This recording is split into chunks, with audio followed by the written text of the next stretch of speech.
राम राम दोस्तों। पूरी दुनिया यहाँ भारत और पाकिस्तान के वार को लेकर के अपने टेंशन में जी रही है। पाकिस्तान में परमाणु लीकेज हो गया है, उसको लेकर के पूरी दुनिया में हाय तौबा मचा है। और यहाँ पे भारत के प्रधानमंत्री है कि कई सीजीआई के शपथ समारोह में शामिल होते, कभी अपने मिलिट्री के एयरफोर्स के साथ में खुशियां मनाते हैं, तो कहीं कुछ और उस तरफ हमारा जिहादी आसिम मुनीर मरियम बंकर से बाहर निकल करके हॉस्पिटल में गया था, सुना हूं, अपने जिहादी सैनिकों को देखने के लिए कि कौन कैसा पड़ा हुआ है। और करीब 400-500 सैनिक को मरवा करके 11 बताया है, तो 400-500 घायल है, उसको 70-72 बता रहा है। तो ये तो है, पाकिस्तानी वैसे भी कभी हकीकत क्या उसने बताया ही नहीं अपने आवाम को। वो तो जैसा उनके आवाम वैसे उनके हुक्मरान। अब पूरे पब्लिक ही वहां की जो आवाम ही झूठी है, तो हुक्मरान झूठ क्यों ना बोले। और वैसे भी क्यों नहीं, क्योंकि इनको चूरन चटाया गया है गजवा हिंद की, तो वहां की आवाम भी गजवा हिंद के पीछे पागल है और इसका फायदा सब उठा ही रहे हैं। उनके शहबाज शरीफ हो, आसिम मुनीर हो, मरियम नवाज, खास करके मरियम नवाज का आजकल पाकिस्तान में बहुत नाम चल रहा है, क्योंकि इनको आप लोग दबे जुबान में जनरल रानी कहने लगे हैं, जनरल रानी। अब इसी सब हापाजापी में भारत से के अंदर जो जिहादी है, उनको भारत ढूंढ ढूंढ के डिटेक्शन सेंटर में भरती है, फिर भर करके उनको बांग्लादेश और म्यांमार के लिए रवाना कर देते हैं।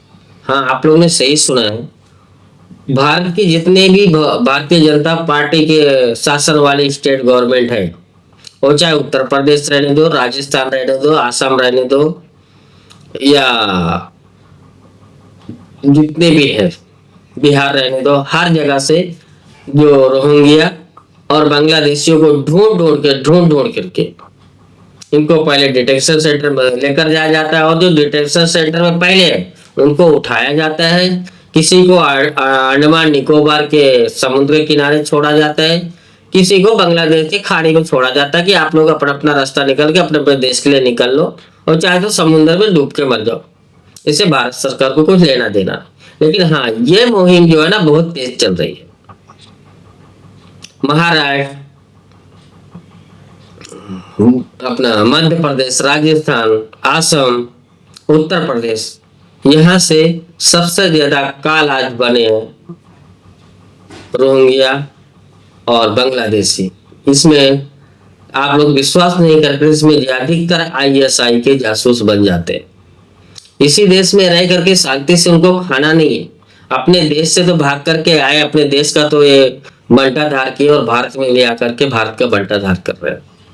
अभी कल ही की बात है, भजन लाल शर्मा जो राजस्थान के मुख्यमंत्री, उन्होंने करीब 1000 से ज्यादा बांग्लादेशियों को पकड़ा और डिटेक्शन सेंटर में डाला, और करीब 150-200 को डिपोर्ट कर दिया बांग्लादेश। 3-4 दिन पहले रोहिंग्या को ऐसे ही किया। तो दुनिया तो पड़ी है अपना भारत पाकिस्तान के वार में। और यहाँ पे जो भारत सरकार है या जितने भी स्टेट में बीजेपी की सरकार, वो सब राज्य ढूंढ ढूंढ के बांग्लादेशी और रोहिंग्या को अब रवाना कर रहे हैं। अब खबर ये भी पता चली है कि बांग्लादेश और रोहिंग्या जो है, वो अब भारतीय जनता पार्टी की जहाँ सरकार वहां से छोड़ करके जहाँ पे विपक्ष की सरकार है वहां पे भाग रहे। कोई कर्नाटक, तमिलनाडु, केरला, पंजाब, ऐसी जगहों पे छिपने के लिए भाग रहे। वहां पे उनको मालूम है कि वहां की सरकार हमको वोट बैंक बना लेगी। तो दोस्तों, ये जिहादी है। हाँ, एक मजे की बात और है,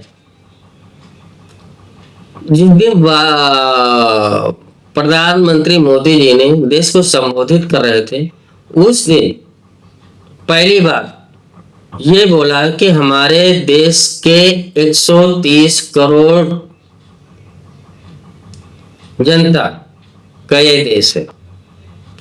हमेशा वो बोले 140 करोड़, 140 करोड़ की जनता, 140 करोड़ के हमारे भाई बहन, ऐसा बोलते थे। लेकिन पहली बार 130 करोड़ का उच्चारण उन्होंने किया है।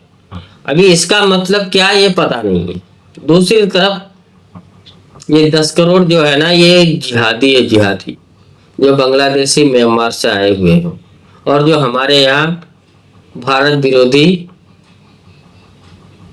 जो एजेंडा चलाते हैं, वो ऐसा मिलाकर करीब 10 करोड़ होते हैं, जिसको आप भारत देश से दाना पानी उनका खत्म हो गया है और जितना जल्दी हो सके वो अपना अपना रास्ता ढूंढ ले, नए डिटेक्शन सेंटर या तो फिर बंगाल की खाड़ी या अंडमान निकोबार की जेल खाली है, वहां पे सबको अब शिफ्ट किया जाएगा।